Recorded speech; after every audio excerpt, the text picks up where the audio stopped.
Oke ya, ini slide pertama. Jadi slide pertama itu, jadi kuliah hari ini adalah mengenai geografi dan tata nama tumbuhan. Oke ya, lanjut tadi ini kita udah sampai melihat dunia berdasarkan vegetasinya. Jadi kalau vegetasi itu digambarkan dengan warna hijau, makin tua hijaunya artinya apa namanya itu, makin banyak hutannya. Kalau di sini kebanyakan sih di daerah ekuator ya, termasuk Indonesia. Di sini tampaknya Indonesia itu semuanya hijau hijau hijau banget ya. Tapi ini kan karena dari satelit jaraknya jadi jauh sekali, jadi mungkin yang apa bolong-bolongnya itu tidak kelihatan. Padahal kita sebenarnya sudah banyak di Indonesia itu daerah yang ini. Saya tadi sebutkan bahwa di Kalimantan ini sudah banyak yang dijadikan untuk kebun sawit. Nah, kalau dilihat dari atas tidak akan kelihatan seolah-olah seperti ini, padahal sebenarnya sudah banyak. Nanti tidak hanya ada di Kalimantan saja, tapi di Papua juga sudah mulai. Padahal kita ketahui Borneo atau Kalimantan itu merupakan paru-paru dunia. Nah itu intronya. Ini saya gambar yang ini ya, yang apa, yang gambar hutan dan ada yang bolong-bolongnya itu ya. Slide 4 sekarang. Slide 4 saya menjelaskan mengenai bagaimana persebaran flora di Indonesia ini secara garis besarnya saja ya, bukan detail. Jadi dikelompokkan flora Sumatera dan Kalimantan, kemudian flora Jawa, Bali, dan ada beberapa pulau kecilnya, kemudian flora di kawasan Wallacea. Wallacea itu antara Sulawesi dan kemudian Kepulauan Maluku. Jadi tapi Papua tidak termasuk ya. Ada Pulau Maluku dan Kepulauan Maluku yang banyak pulau-pulau kecilnya itu. Kemudian yang keempat itu adalah flora Papua. Slide 5, saya menjelaskan mengenai ciri-ciri karakter pada setiap kelompok-kelompok flora tersebut. Misalkan bagaimana kondisi lingkungan pada flora Sumatera dan pada kawasan tempat di Sumatera dan Kalimantan merupakan hutan hujan tropis, kemudian curah hujannya tinggi, kelembaban tinggi. Jadi kalau kelembaban tinggi biasanya jenis-jenis tumbuhan rendah termasuk paku, lumut tumbuh. Tapi selain itu ada juga pohon-pohon yang yang tinggi, misalnya kayu meranti dan Dipterocarpus. Dipterocarpus itu sebenarnya banyak di Kalimantan. Kemudian kalau lembah biasanya ada anggrek. Anggrek itu banyak yang hidup merupakan saprofit atau menempel pada pohon-pohon lain. Kemudian kawasan untuk flora Jawa dan Bali sama hutan hujan tropis, tetapi ada hutan muson tropis karena pengaruhi dari angin dari benua Australia. Kemudian ada sabana tropis. Kalau sabana tropis itu merupakan padang rumput ya. Nah, tumbuh-tumbuhan ini berbagai macam, tapi tidak biasanya kalau padang rumput ada jenis-jenis tertentu. Tapi kalau jenis-jenis yang lain yang banyak pemanfaatannya itu diantaranya ada berbagai jenis nih. Saya tidak sebutkan semua, tapi ada misalnya Michelia alba, kemudian Gandaria dan lain-lainnya. Kemudian kawasan Wallacea, nah ada cirinya. Wallacea termasuk Sulawesi, Maluku, Nusa Tenggara termasuk ya, karena dari atas Malukunya, kemudian di bawahnya Nusa Tenggara bagian barat dan timurnya. Ada Pulau Timur masuk kan, Indonesia juga di Pulau Timur ada bagian Indonesia ya. Iklimnya kering, kemudian suhunya relatif panas dibandingkan dengan bagian Indonesia yang lain. Kemudian jenis vegetasinya itu hutan pegunungan di Sulawesi, tetapi ada sabana tropis di Nusa Tenggara. Kemudian di Maluku itu hutan campuran. Nah, Maluku itu menariknya itu karena di sana banyak tumbuh jenis-jenis yang merupakan rempah-rempah, diantaranya pala, ya, cengkeh, kayu manis, merica. Kemudian sagu bukan rempah sih. Nah, itu yang menarik. Kemudian yang flora Papua, curah hujannya tinggi, kelembaban tinggi. Nah, namun karena dulu itu zaman dahulu itu, zaman pembentukannya itu, bumi ini, Papua ini seperti Papua itu bergabung sebenarnya dengan Australia ya. Jadi ada kemiripan dengan Australia Utara, yaitu Queensland ya, negara bagian Queensland. Dan Kalau Anda pernah ke Australia mungkin akan tahu bahwa di sana itu eukaliptusnya atau kayu putihnya itu banyak sekali ya ragamnya. Nah, itu di Papua juga demikian. Kemudian ada tumbuh-tumbuhan yang ciri di sana ya, walaupun bukan ciri sih, tapi banyak dijumpai sana atau asalnya sana.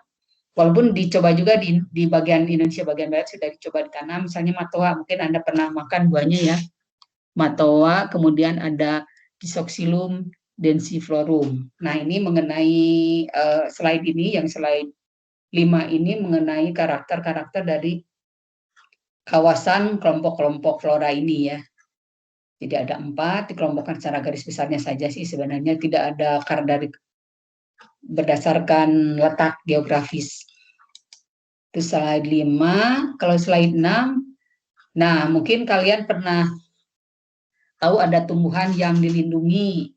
Tumbuhan dilindungi itu misalnya karena dia sudah jarang, kemudian rentan. Rentan itu artinya ditanam itu tidak bisa di mana saja ya, harus di lokasi tertentu misalnya. Dan bukan lokasi atau habitatnya itu tidak boleh yang sudah rusak. Kemudian manfaatnya untuk berbagai keperluan manusia banyak, misalnya untuk obat, kemudian untuk pangan juga, dan ada yang lain-lainnya, misalnya karakter-karakter yang hanya ada tumbuh di Indonesia, ciri-ciri hanya tumbuh di Indonesia yang merupakan hotspot. Kemudian penting untuk konservasi. Nah, biasanya itu dikelompokkan. Kelompok satu misalnya yang most critical category. Contohnya ini berbagai jenis yang ada di kita yang hampir extinct, yang hampir punah atau jumlahnya sedikit. Nah, ini ada berbagai jenis nih, banyak pohon ini, pohon-pohon. Nanti kita bahas mungkin sedikitnya. Sekarang lebih ke bahwa ada priority 1, priority 2, dan endemic trees atau priority 3 ini hanya besar-besarannya saja. Nah, ini jenis-jenisnya banyak yang merupakan pohonnya. Ini kayu besi misalkan, kalau loncat, satu dulu. Critically limited and area at risk of extinction. Dipterocarpus littoralis, biasanya kalau menyebut littoralis artinya biasanya tumbuhnya di pantai. Dipterocarpus itu banyak di Kalimantan. Kemudian Indonesia termasuk salah satu negara, bukan salah satu, mungkin satu-satunya negara dengan keragaman Dipterocarpus ya, pohon-pohonnya besar-besar yang cukup beragam, tapi sekarang itu banyak yang mungkin sudah punah. Nah, makanya bukan punah, extinct, critically limited. Jadi jumlahnya sangat sedikit lagi.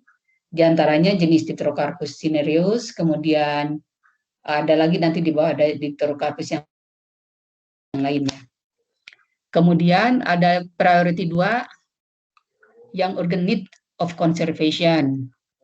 Karena terus-menerus mendapat ancaman terutama mengenai habitatnya nih, atau banyak diambil ya. Nah, di antaranya ini Patika javanica. Patika kelompok-kelompok dari genus Patika bantamensis. Kemudian priority 2, apa nih priority 2? Untuk harus segera, urgent to konsep, jadi harus segera, sangat penting untuk segera dikonservasi ya. Ini tumbuh-tumbuhannya, sore itu banyak pohon nih, dari kelompok-kelompok ini banyak-banyak pohon. Pohon yang pohonnya itu ukurannya itu besar-besar. Banyak di Kalimantan, dan nanti ada yang banyak di Papua ya. Ini namanya kayu besi, Sideroxylon zwageri. Kenapa disebut kayu besi? Karena berat jenisnya ya, kalau kita bilang berat jenisnya, berat termasuk pohon yang sudah endemic trees, priority 3 ya, high level of vulnerability. Jadi quite common ya, still quite common, masih ada, tapi di titik-titik tertentu, misalnya hanya di Papua saja, di kita nggak ada, di Pulau Jawa nggak ada ya. Kemudian ada jenis-jenis yang selain kayu besi, ada juga Anisoptera costata, kemudian Shorea, dan ini ada jenis durian ya, Durionya ada 1, ada 2 nih, Durio ada 2. Dan Castanopsis argentea, tapi setahu saya Castanopsis itu masih di Pulau Jawa juga masih ada ya, Castanopsis argentea. Itu rare species. Sebenarnya selain pohon-pohon tersebut, ada juga jenis-jenis yang hampir punah. Misalnya ini apa nih, black pitcher itu adalah kantung semar ya, kantung semar di Kalimantan. Kantung semar itu di Kalimantan Tengah itu luar biasa banyaknya. Ini hanya disebutkan dicontohkan beberapa saja ya. Kemudian rafflesia itu tidak hanya satu ya, banyak sekali di kita jenisnya, kan ada Arnoldi, kemudian ada Padma, ada lain-lainnya. Rafflesia ini termasuk hanya Indonesia yang punya ini, yang kalau Padma itu hanya Indonesia, di Sumatera ya, banyak di Sumatera. Dan karena tidak berbunga setiap tahun, jadi peristiwa ketika mekar bunganya itu termasuk yang langka, jadi suka menjadi tontonan ya. Dan ini biasanya mekarnya tidak lama, kemudian cepat membusuk biasanya. Ini kalau rafflesia itu termasuk yang tumbuhan parasit dia, ya, tanaman tuh jenis yang parasit. Kemudian parasitnya pada tumbuhan lain tetrastigma. Kemudian ada yang disebut tualang tree, kemudian beberapa jenis mangrove juga ada yang vulnerable atau sudah jarang kita ya. Nah, sekarang tadi sedikit mengenai geografi. Kalau ada pertanyaan silakan, mangga. Sama ya kita slide-nya ya. Ini Pak Ketua kelas tadi saya sama ya, kita sekarang tata nama tumbuhan. Sama enggak? Sama, Bu. Ya, oke. Kalau tidak ada pertanyaan, kita lanjut. Oke, jadi ini tata nama tumbuhan, walaupun kalian bukan anak biologi, saya perkenalkan tata nama tumbuhan ya, atau nomenklatur botani, supaya tahu saja ya. Kalau mungkin pendetailannya kalian nggak harus tahu sampai wah ini gimana berbagai teori, enggak. Tapi intinya ada suatu aturan penamaan yang diatur oleh secara internasional. Itu aja sih sebenarnya. Dan tujuannya bukan untuk memberatkan kalian supaya pusing, misalkan jadi banyak sekali harus dipelajarin, ini apalin. Bukannya itu hanya untuk orang kehutanan saja sih yang ngapalin. Anak biologi juga enggak. Jadi tapi ada tujuannya sih sebenarnya, mengapa satu organisme atau satu jenis itu hanya satu nama gitu ya. Bukan satu organisme, satu spesies namanya hanya satu, tidak boleh double-double. Tapi nanti kita lihat ternyata ada juga yang disebut sinonim, ada homonim. Tapi tujuannya apa sih sebenarnya? Ada 3. Untuk komunikasi. Jadi untuk komunikasi dari satu negara ke negara lain. Sama misalnya kalau Odysseus sativa kita membicarakan mengenai beras, mengenai rice, atau bahasa yang lainnya apa misalkan ya. Tapi silakan saja dalam bahasa daerah atau bahasa masing-masing negara boleh saja beda, tapi yang penting nama yang disetujui atau disepakati oleh seluruh dunia sama, yaitu menggunakan bahasa Latin yang disebut Odysseus sativa. Kemudian menunjukkan identitas tumbuhan, karena nama-nama itu tidak asal nama. Misalnya ada Solanum nigrum, jadi menunjukkan ada karakter. Ada karakternya, misalkan Solanum nigrum dengan Solanum nigrum, Solanum melongena atau Solanum torfum, ada karakternya. Kalau nigrum itu dia pasti buahnya ya lenca kan ya. Lenca itu warnanya hitam, nigrum ya. Jadi menunjukkan identitas tumbuhan.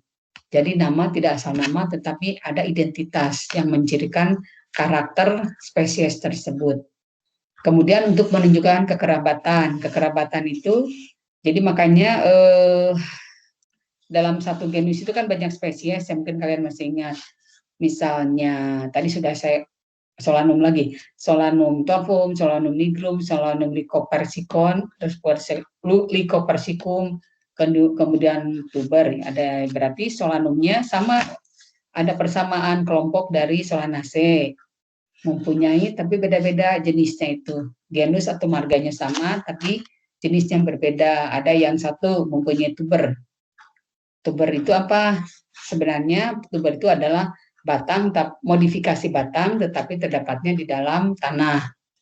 Jadi kentang ya, kentang itu sebenarnya yang kalian makan itu adalah sebenarnya modifikasi batang. Kenapa demikian? Karena sebenarnya karakter dari batang itu kan ada tunas-tunasnya ya, pada kentang juga ada tunas-tunasnya.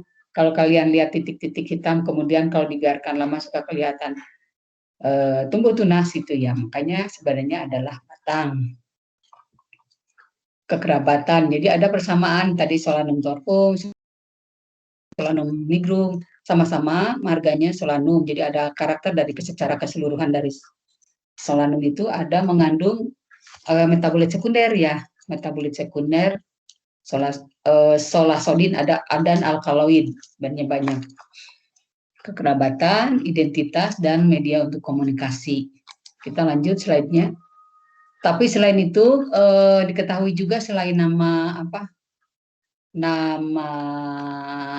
nama latinnya atau nama tadi belum disebut ya, nama ilmiah ya, nama ilmiah kita juga mengenal sebagai nama umum atau nama daerah ya. Kita lihat saja di kasus-kasusnya di Indonesia. Walaupun berbeda-beda dari satu tempat ke tempat lain, tetapi sebenarnya tetap aja mencirikan sesuatu ciri khas ya, misalnya walaupun berlainan tapi ada menunjukkan karakter, misalkan jambu batu untuk menunjukkan jambu yang keras. Kemudian ada salak Bali, salak Depok, Cipondoh, salak Pondoh ya, jadi asal bisa menunjukkan karakternya, misalkan salak Bali ya berasal dari Bali, misalkan atau banyak ditanam di Bali. Jambu air, jambu yang mengandung banyak air. Namun demikian penggunaannya itu sangat terbatas tergantung daerah tersebut ya.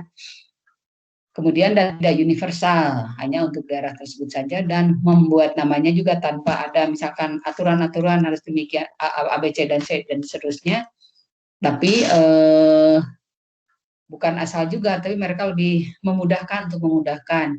Kalau karakternya seperti ini, jambu batu, ini jambu monyet misalkan, jambu air, pasti ada karakternya. Dan walaupun demikian berguna juga nih, dapat membantu juga.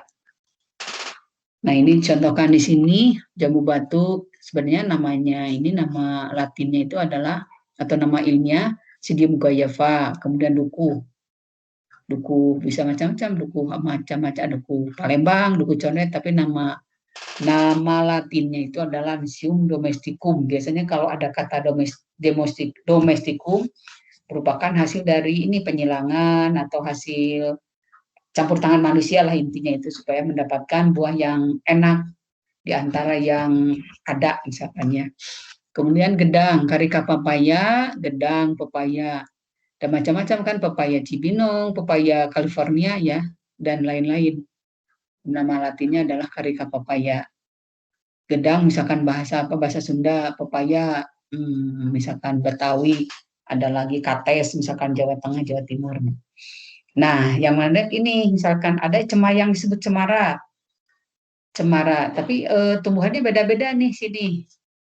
Misalnya tumbuhan yang misalkan cemara yang digunakan untuk pas waktu Natal ya, perayaan Natal, ambil cemara. Tapi bisa ini macam-macam, bisa dari Casuarina equisetifolia atau Pinus mercusii atau Araucaria, Araucana atau Coprisus. Yang satu dua yang terakhir ini, yang tiga terakhir itu merupakan kelompok dari Gymnospermae. Kalau yang pertama disebut tadi Casuarina itu adalah nama Angiospermae ya, kelompok Angiospermae. Jadi sangat beda sekali. Oke, kemudian sekarang ini ya tata nama umum, nama daerah. Kemudian nah ini kita kembali ke nama ilmiah, nama botani. Nah, karena ini harus bersifat universal, jadi harus bersifat netral, dapat diterima oleh semua pihak. Kemudian setiap jenis itu hanya ada satu nama ilmiahnya. Dan biasanya sudah lama digunakan, misalkan sejak abad 18 ya. Lah abad 18, dan biasanya ini kalau zaman dulu tuh setiap dari penamaan itu menunjukkan arah pusakanya, jadi sehingga tahu kapan nama tersebut diproklamirkan, digunakan. Kemudian tadi sudah disebutkan bahwa setiap nama harus mengungkapkan satu aspek ya. Apa sih sebenarnya? Harus ada jadi nama, tidak asal nama, tapi harus ada menunjukkan karakter. Dicontohkan tadi sudah ya tuberosum, kemudian karena edulis. Edulis itu biasanya menunjukkan bisa dimakan ya. Kalau bahasa Sundanya itu ini karena edulis itu banyong. Yang biasanya itu digunakan, ada yang menggunakan sebagai apa, tepung ya, tepung untuk membuat kue. Tapi ada juga yang hanya dikukus saja kemudian dimakan, ada juga. Kemudian hibiscus schizopetalus. Nah, ini di sini ada karakternya. Nah, schizopetalus. Petalus itu adalah bagian dari bunga, petal ya. Schizo itu banyak membelah-belah. Jadi, karakter dari hibiscus ini, karena ada satu lagi, hibiscus itu banyak, ada beberapa jenis ya.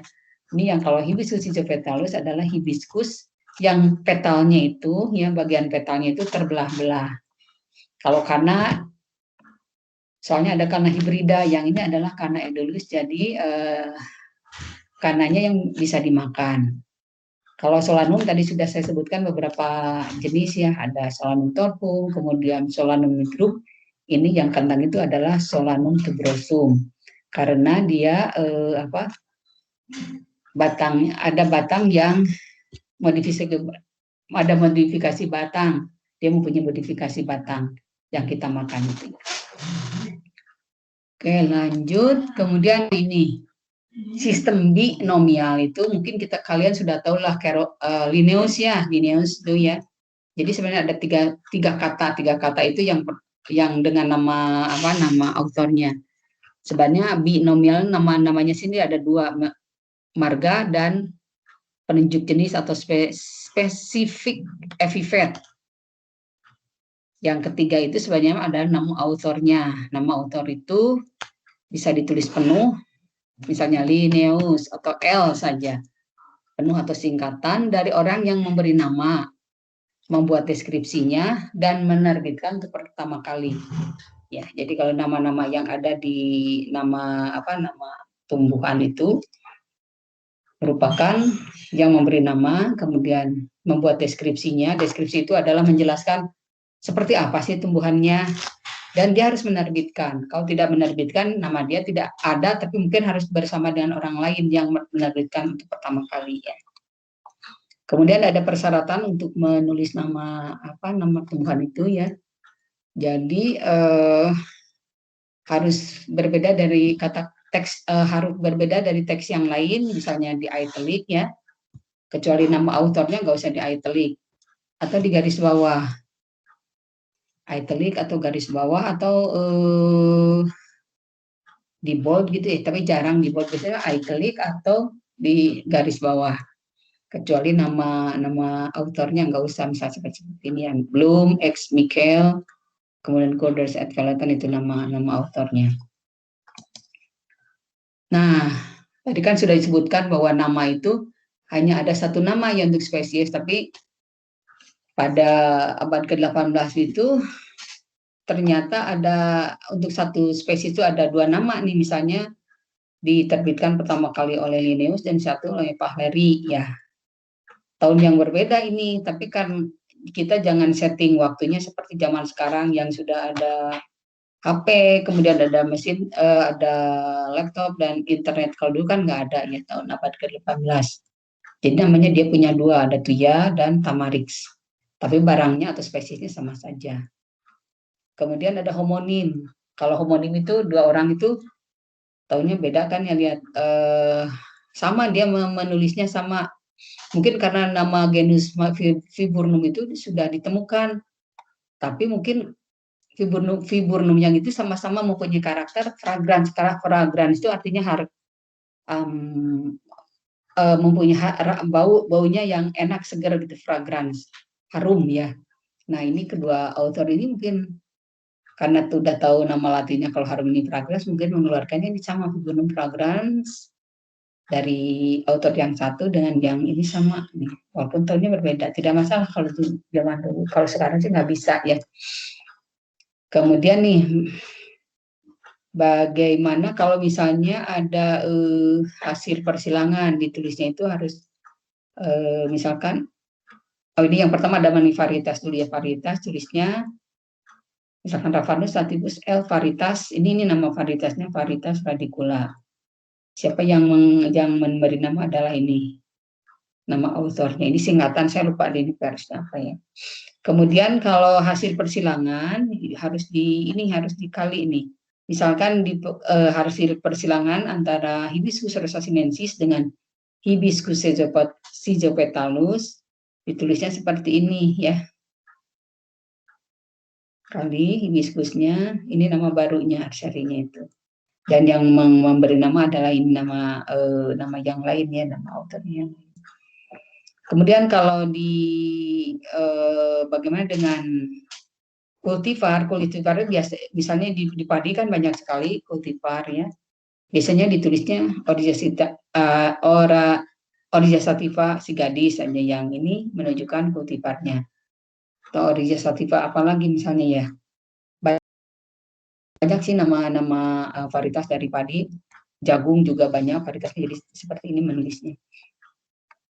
Oh, ini kalau untuk, nah kalau misalkan dari marga atau genus yang berbeda, ditulisnya pakai ini cross di depannya ya. Phacerbera litzei, jadi merupakan perkawinan antara Fatsia japonica dengan Hedera ya, Hedera helix. Ini nama baru nih, tapi harus ada cross di sini. Untuk kuliah ini saya tidak akan sampai detail seperti ini. Yang penting Anda itu saya tekankan kepada familia dan familia yang tertentu saja ya, yang kita gunakan misalkan untuk obat-obat yang berpotensi sebagai obat atau pangan saja sih sebenarnya. Lanjut, ini mengenai beberapa penulisan nama ilmiah tumbuhan. Nah, kalau zaman dulu abad ke-18 ini, misalnya ada publikasi yang disebut spesies plantarum, ya, spesies baru yang ditemukan itu ditulisnya dalam spesies plantarum, suatu buku ya. Nah, kalau ada tulisan ini, misalnya Palaris, Arundinacea, L, SP, PL, dan seterusnya, ini menunjukkan dipublikasikannya oleh ini L itu Linnaeus ya. Kemudian nih SPPL itu menunjukkan publikasi, nama publikasinya, nama jurnalnya atau nama buku, dan halamannya nih halaman 55, kemudian tahunnya 1753. Inilah. Nah, kemudian kalau misalnya kalian melihat ada Soria Japanese et Phaleton, artinya dipublikasikannya oleh dua orang author yang berbeda, yaitu Corders and Phaleton secara bersama-sama.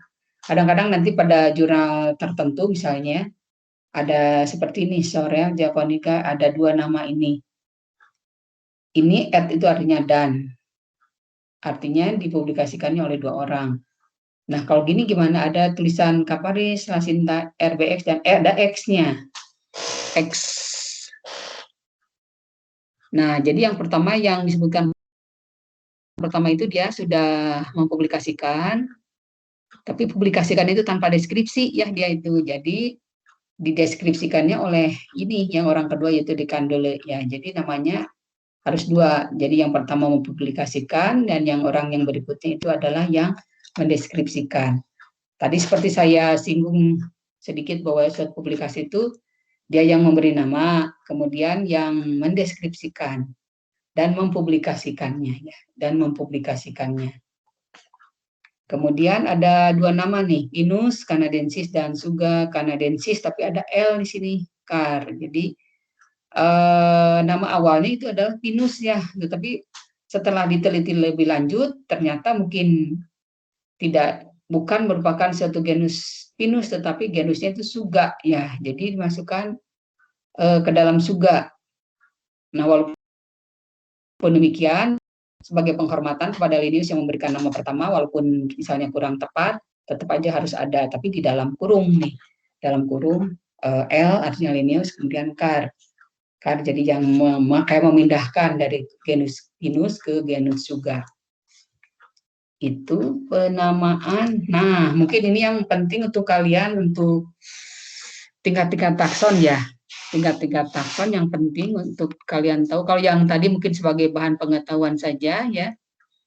Dan mungkin pengetahuan ketika kalian membaca suatu literatur ternyata ada yang namanya dua, misalnya autornya ada kurung artinya apa, dan kalian akan tahu sebenarnya apa yang terjadi pada spesies atau marga tersebut. Nah, ini mengenai tingkat-tingkat takson berdasarkan kode internasional tata nama tumbuhan. Jadi sebenarnya kadang-kadang kita melihat istilahnya ada divisio, divisi, klasis, kelas. Sebenarnya kalau kata saya tidak masalah. Ya, yang pertama itu dalam bahasa Latin, yang berikutnya itu adalah dalam bahasa Indonesia. Silakan saja mau menggunakan yang mana. Nah, divisio, divisi, kelas, subkelas atau anak kelas. Ordo itu sama dengan bangsa. Familia itu kadang-kadang disebut suku. Ya, kemudian anak suku, subfamilia. Kemudian dan seterusnya. Tapi yang mungkin pada kuliah ini saya mungkin menekankannya spesies atau jenis, bisa sama saja ya, spesies, jenis, kemudian ininya nggak usah lah ya terlalu detail, marga atau genus, ya genus atau marga, kemudian dan familia atau suku, cukup ini saja. Ini juga udah banyak yang harus diingat ya, familia atau suku, genus atau marga, spesies atau jenis. Nah, untuk membedakan kan namanya lain-lain ya. Kalau divisio ada pitanya Magnolia pita, akhirannya itu klasis. Kelas itu ada sida, kemudian anak kelas, ada idae misalkan, kemudian ordo, alas. Nah, kan bingung ya. Nggak usah bingung sebenarnya. Ini aja karena saya sekali lagi saya hanya mulai dari familia, genus dan spesies. Jadi yang yang harus diingat adalah ini aja nama suku, biasanya dicirikan oleh ACAE, ACAE. Kemudian kalau nama genus marga tidak ada karakter nama aja nih. Kalau yang disebut jenis itu adalah ini satu dua nama ini, dua binomial ini ya, binomial ini. Jadi bukan angustifolianya tapi satu gini, Vernonia angustifolia. Sekali lagi yang kita tekankan adalah nama familia ya. Cirinya ACAE. Kalau sini lihat aja A secara C, ada ACAE.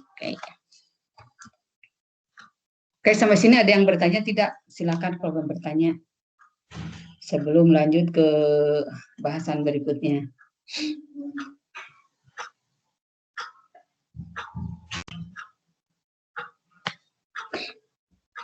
Kalau tidak ada, lanjut.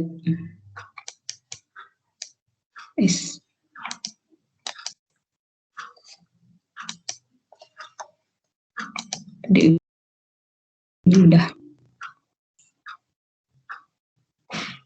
Masih ada nih, sorry. Udah ini tadi, udah ini 2 kali tulis. Nah, ada yang disebut nomina conservanda. Nomina conservanda itu sebenarnya nama lain, tapi karena sudah berlaku sejak awal, misalkan yang sekarang diketahui, yang dia secara internasional ini kan Lamiaceae, ini famili-famili yang lihat nih akhirannya. Tapi ada nama lain yang sudah sejak lama, sejak abad 18 digunakan juga. Lamiaceae itu Labiatae, Asteraceae itu sama juga namanya, Compositae, Brassicaceae cruciferae, Apiaceae umbelliferae, dan seterusnya ya ini. Mungkin ini ada yang agak berbeda dengan yang ini ya. Ini atur akhirannya harusnya kan kalau yang seperti saya sebutkan CAI ini beda ya. Karena ini nama-nama yang dikonservanda. Jadi artinya penamaan itu sah juga karena sudah lama digunakan. Jadi kalau mau menggunakan nama ini silahkan saja, itu ya. Misalnya Gramine, padahal ini jadi tidak sesuai dengan aturan. Tapi karena sekali lagi ini karena sudah digunakan sejak lama, jadi kita mengkonservasi penggunaan nama tersebut. Nah, ini mengenai sejarah perkembangan hanya briefly saja lah ya. Tidak akan terlalu detail saya bahas. Jadi yang intinya itu, jadi perkembangan klasifikasi itu sampai yang saat ini itu terjadi, sudah lama dimulainya. Jadi pada awal itu adalah sistem buatan. Jadi pada awalnya itu mungkin para ahli itu ya diantaranya ini Theophrastus abadnya sebelum Masehi lo lihat ini, jadi udah lama sekali ya. Hanya membedakan pohon, perdu, semak, dan herba. Berdasarkan tingginya itu yang paling gampang kan untuk tumbuhan ya. Morfologinya beda pohon, perdu, semak, dan herba. Kemudian biasanya itu tumbuh-tumbuhan itu dilihat karena banyak digunakan kan ya, kita selalu berasosiasi dengan tumbuhan, jadi banyak banyak dilihat, diamati, dan kalau dalam sekarang mungkin dikategori sebagai diteliti. Kemudian berikutnya itu kan tadi buatan ya, sistem buatan. Pokoknya yang penting bisa dibedakan satu dengan lain dan mudah diketahui. Berikutnya sudah sistem alami, jadi dilihatnya itu yang pertama ada tumbuhan ya yang dikelompokkan sebagai tumbuhan yang rendah, dia tidak berbunga. Kemudian ada yang berbunga. Kemudian sudah bisa membedakan antara yang berkeping 1 dan berkeping 2. Ini abad ke-17-an ya, abad ke-17-an. Sudah bisa membedakan ada yang berbunga, tidak berbunga, sama yang berkeping 1 dan berkeping 2. Kemudian berikutnya ini abad ke-18-an yang sudah berdasarkan sistem seksual ya. Jadi dilihatnya sudah mulai kekerabatan. Kekerabatan belum. Baru pokoknya sistem seksual. Kalau sistem seksual itu dilihat dari organ-organ seksualnya seperti yang bunga, buah, dan seterusnya ya. Kemudian jumlah kotiledon, kemudian keadaan mahkota bunga. Yang ini udah seksual kan, dan keadaan bakal buah. Berikutnya yang abad ke-18 itu sudah dipengaruhi oleh Charles Darwin. Jadi Charles Darwin penemuannya itu sebenarnya ini the origin of species. Jadi satu spesies itu kalau menurut Darwin itu berdasarkan dari spesies yang sebelumnya. Kemudian berikutnya ada berbagai klasifikasi nih. Nah, karena sudah dipengaruhi bahwa satu organisme berasal dari organisme yang lain, jadi ada yang disebut klasifikasi filogenetik ya, ada genetik. Genetik itu kan sifat, persamaan sifat, kemudian ada hubungan kekerabatan, jadi mulai dilihat nih. Jadi melihat dikelompokkan mana yang paling mirip-mirip, kemudian mana yang paling jauh, nah itu kekerabatan. Tapi masih sangat sederhana sekali. Tapi sudah bisa membedakan kelompok-kelompok. Tadi mah ada dikelompokkan yang tumbuhan rendah yang tidak berbunga, dan berbunga ini sudah diberi nama nih, diberi nama. Karena ternyata yang tidak berbunga juga bisa dibedakan satu dengan yang lain. Kemudian berikutnya sudah ke berbagai ini perhiasan bunga simpetal kan ya, ada apetal. Apetal artinya tidak mempunyai perhiasan bunga, tapi yang kalau simpetal itu ada yang sudah berpetal. Perkembangannya saja kita lihat filogenetik nih udah mulai yang lebih detail dari yang sebelumnya. Di abad hampir mulai abad awal ke-20, awal abad ke-20 ya. Nah, ini yang sekarang ini sebenarnya cakal bakal dari sini, tapi yang sekarang ini, yang saat ini ya, yang walaupun sebenarnya dia merujuk ke sini juga, kalau kelompok-kelompok misalnya seperti kelas dan kelas, kemudian subdivisi itu masih mengacu biasanya ke familia. Ini APG system itu ke familianya. Jadi APG system itu Angiosperm Phylogeny Group. Jadi berdasarkan molecular based ya. Ini jadi sudah yang ke-1 tahun 98 dimulainya, tapi kemudian disempurnakan dan disempurnakan lagi, jadi ada APG system tahun sampai 2016 ya. Kalau yang sebelumnya itu data-data pendukung yang utama memang anatomi dan morfologi, tapi ada bidang-bidang yang lain ya, misalnya biokimia, embrio, sitokinetik dan lain-lain. Tapi yang kalau APG system itu based kebanyakan mostly ya molecular based. Oke, ini sudah ini ini namanya kok nggak ada Lusinger 87 ini. Nah, ada beberapa tumbuhan yang karena dia bekerja dengan fosil juga, jadi ada yang sudah tidak ada nih. Kelompok-kelompok paku-pakuan itu sudah banyak yang extinct ya. Ini artinya extinct. Sudah tidak ada saat ini, tapi dia karena bekerja dengan fosil-fosil, dia jadi mengetahui bisa merangkaikan atau menghubungkan dengan tumbuhan yang ada sekarang. Oke, ini jadi hilang judulnya.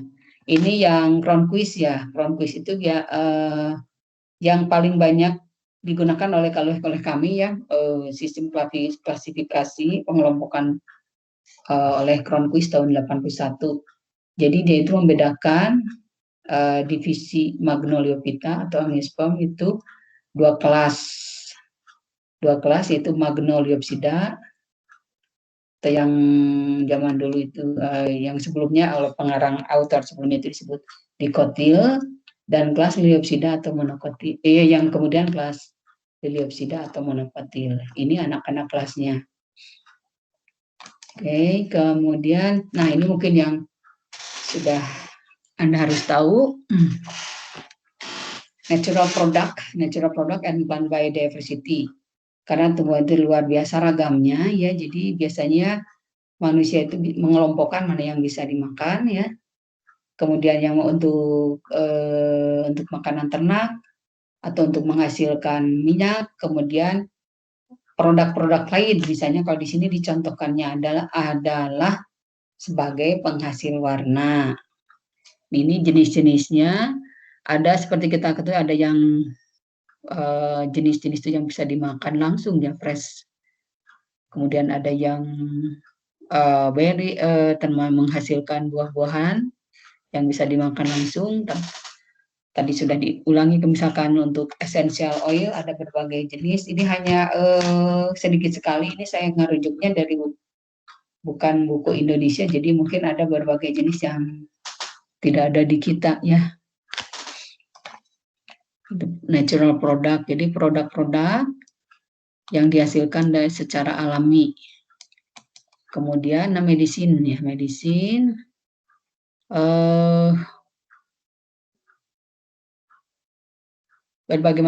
berbagai macam juga ya. Ini saya tidak akan bahas terlalu detail, nanti kita membahasnya untuk tumbuhan Indonesia aja karena kita memang bioprospek tumbuhan tropis ya, tropika. Jadi tapi walaupun demikian mungkin ada juga yang ada di bukan di Indonesia tapi ada juga di kita ya.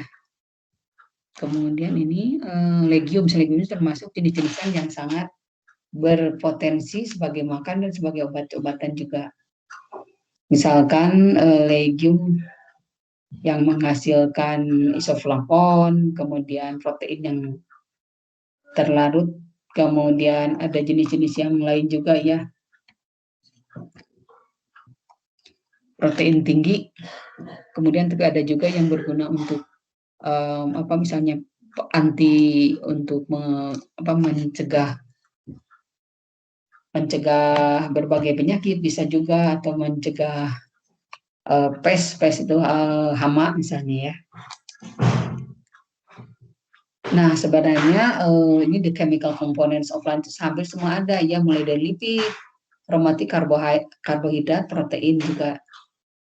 Ini yang telah diteliti ternyata banyak juga yang dihasilkan dari tumbuhan ini, berbagai macam. Ini biasanya nanti kita pelajarinya pada metabolit sekunder ya. Ini secara garis besar saja. Jadi aromatik apa saja sih ini? Phenol, kemudian karbohidrat monosakarida, oligo dan lain-lain. Nanti. Nah, kalau starch-nya, starch, spice, and condiment. Jadi kondimen itu jadi yang untuk selain rempah ada yang untuk flavor ya, untuk meningkatkan rasa. Nah, kalau yang starch itu selain Oryza sativa ada juga yang disebut maranta ya, Maranta arundinacea. Jadi dia nama ininya ararut kalau bahasa daerahnya itu ararut ya. Dan tapi starchnya itu dari tubernya, Kemudian saya sudah sebut tadi ada Canna edulis yang menghasilkan juga starch ya. Dan ada kelompok dari yang Gymnospermae, yaitu dari genus dari spesies Zamia floridana menghasilkan juga starch biasanya tuh dari batangnya ya, Kalau kana itu dari umbinya, ya. Kalau ini dari batangnya. Kemudian seperti juga sagu, ya. Sagu itu kan dari pith kalau dari batangnya, ya. Kalau mungkin kalian sudah belajar yang struktur tumbuhan, yang bagian tengahnya dari batang itu pith, ya. PITH. PITH. Nah, ini menghasilkan sagu. Selain itu juga, selain sagu ada juga bisa dari aren. Kemudian ada Borassus, Karyota, Metrosylonida tadinya. Manihot itu wikayu. Wikayu bukan dari pithnya, tapi kalau wikayu dari akar, ya. Kemudian ini ada juga berbagai berries, juniper berries. Jadi yang mungkin buah-buahannya, ya. Malah jadi Cupressaceae saya baru tahu nih, ini dari Cupressaceae itu adalah Gymnospermae. Diambilnya dari runjung. Kalau Anda tahu runjung, ya, kalau Gymnospermae itu kan bukan bunga, istilahnya strobilus, ya. Dari strobilus yang matang. Kemudian penghasil buah juga ada jenis-jenis tertentu, ya. Ini biji dari Myristica fragrans itu adalah pala, kemudian daun-daun ini Lauraceae, daunnya dari daun salam misalnya, ya. Daun salam bermanfaat banyak, selain untuk sayur ada juga sebagai bahan untuk obat. Kemudian Cinnamomum Lauraceae, ini cinnamomum. Kalau kita sih cinnamomumnya bukan zilanik, ada urmani, ya, kalau yang di Indonesia digunakan. Kemudian cloves itu adalah apa sih itu? Cengkeh, ya, cengkeh untuk berbagai macam juga, selain bumbu rokok, selain untuk industri rokok juga, untuk ini, ya, untuk makanan, ya, untuk pangan. Kemudian ada jenis ini dari kelompok Myrtaceae, ya, lihat Myrtaceae, buahnya diambil juga. Spice. Oke, ini tutup dulu. Sudah, ini tidak ada pertanyaan, mudah-mudahan tidak ada pertanyaan. Kalau tidak ada pertanyaan, saya yang slide saya yang terakhir adalah potential medicine plant, nih. Tapi saya untuk kuis ini, sebenarnya untuk kuis, ya. Coba lihat kuis. Jadi kuis yang pertama untuk mata kuliah ini dikerjakan pada kolom chat, dikerjakan sekarang. Jadi ini nanti saya setelah slide nomor 31 ada slide berikutnya, ya. Kalian tulis nama jenisnya itu udah tertera. Kemudian silakan cari berbagai usaha, upaya, tapi jangan nyontek.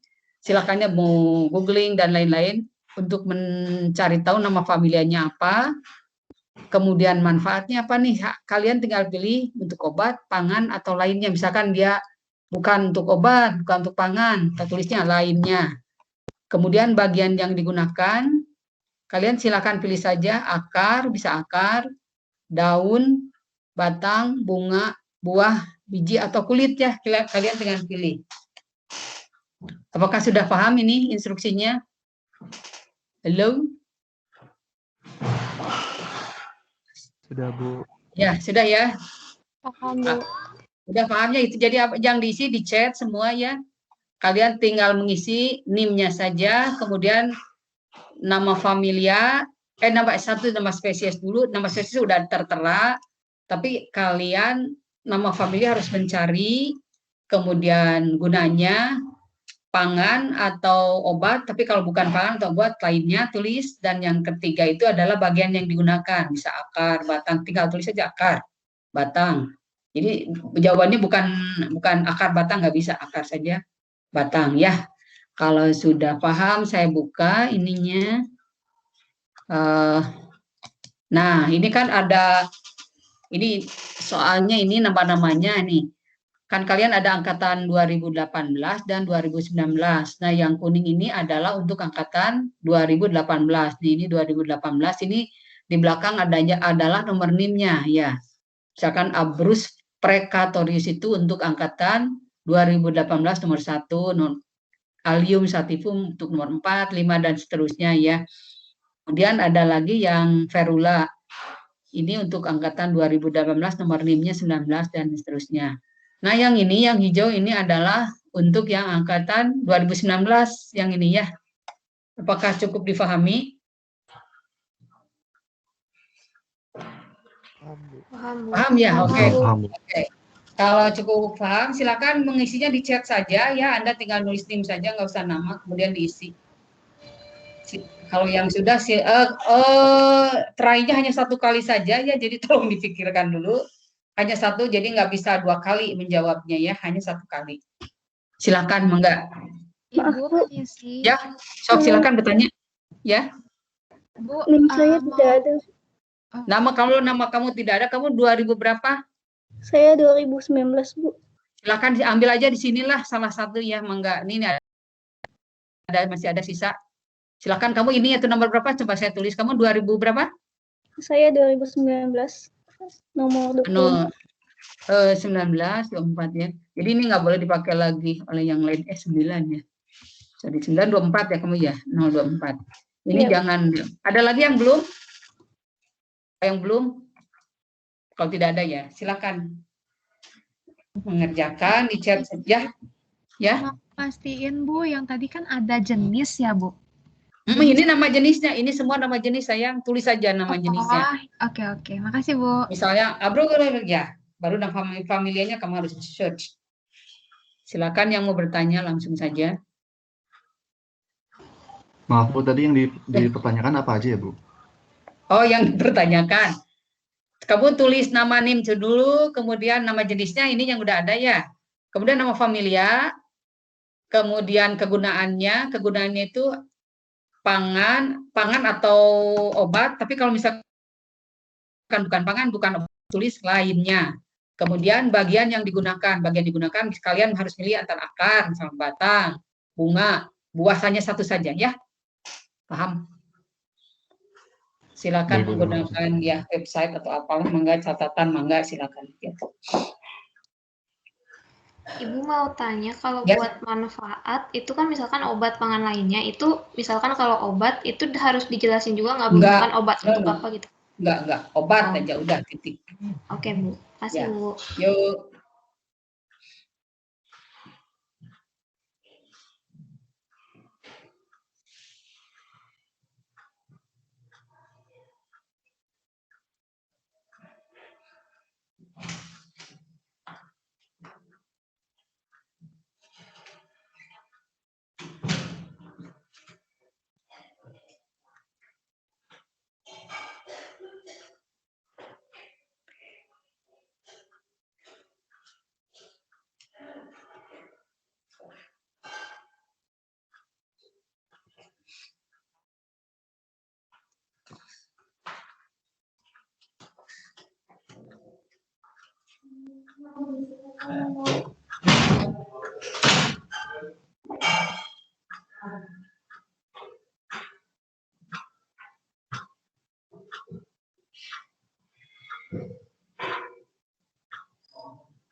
Ya.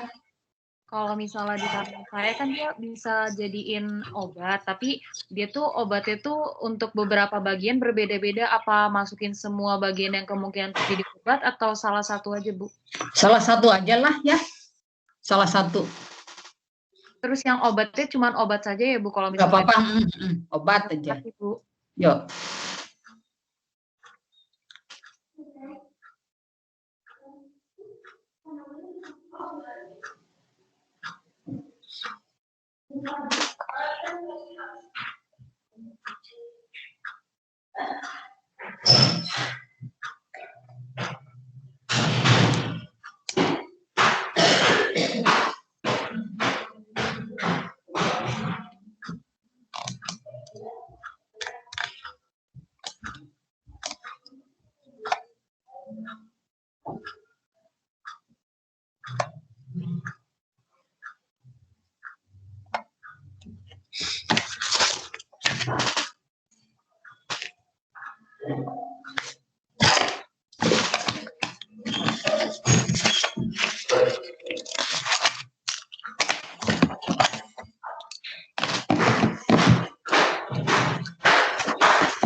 Bagi yang sudah bisa meninggalkan ini ya, meninggalkan ininya ruangan, ruangannya. Oh, ke sini. Jadi panjangnya di sini ya.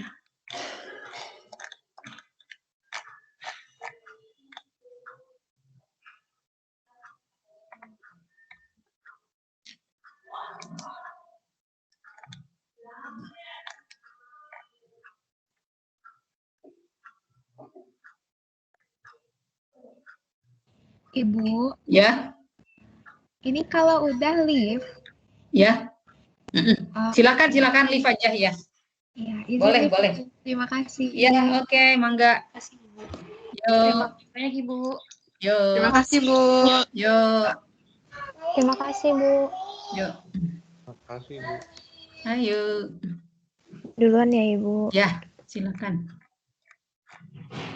Ibu izin bertanya. Ya. Tadi kelewat absen, Bu. Oh, ya siapa namanya? Sofia Jasmine, Bu, NIM 21. NIM aja. NIM-nya berapa? 112-19-021.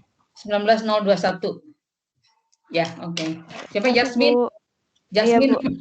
Oke, yuk. Makasih, Bu. Yuk. Bu, saya juga, Bu. Siapa? NIM-nya berapa aja NIM-nya? 112-19-051, Bu. 19051. Ya, oke. Ya, Bu. Makasih, Bu. Yuk.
Maaf Ibu, Ya, ini ketinggalan presensi.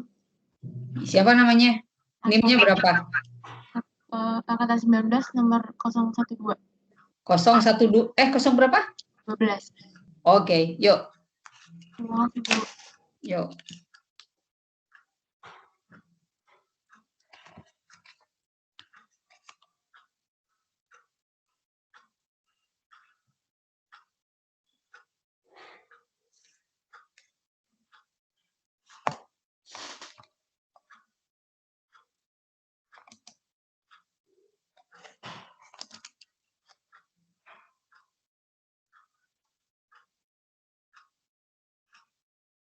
Permisi Ibu, Yuk. saya izin live. Kenapa? NIM 14. NIM 14. 19 atau 18? 19. 19 Bu. Iya, 0 berapa? 14. Oke. Iya, terima kasih ya Bu. Yuk. Selamat pagi. Pagi.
Ibu, Ya, saya tadi Renardi Tanoto, ternyata di atas tuh kayak udah ke enter kan Bu, tapi cuma NIM doang Bu. ya nggak apa-apa, emang diem aja. Nggak yang pas awal banget saya Oh, kan mau ngetik enter Bu, tapi ternyata kalau di chat kan di enter malah kekirim Bu. Jadinya saya cuma ngirim NIM doang di awal, tapi saya sudah ngirim lagi di akhir Bu. oh gitu. Saya belum nyampe ke yang terakhir. Di siapa namanya? 2 kali, Renardi kamu Tanoto ngisinya Bu. 2 kali. Nggak, Siapa? yang pertama saya nggak ngisi, cuma NIM, cuma kekirim NIM aja Bu. Tapi yang berikutnya kamu ngisi pakai NIM-nya enggak? Pakai NIM-nya Bu. Oh, ya Tadinya, udah. ya. Oke, terima kasih Ya. banyak Ibu. Yuk, oke.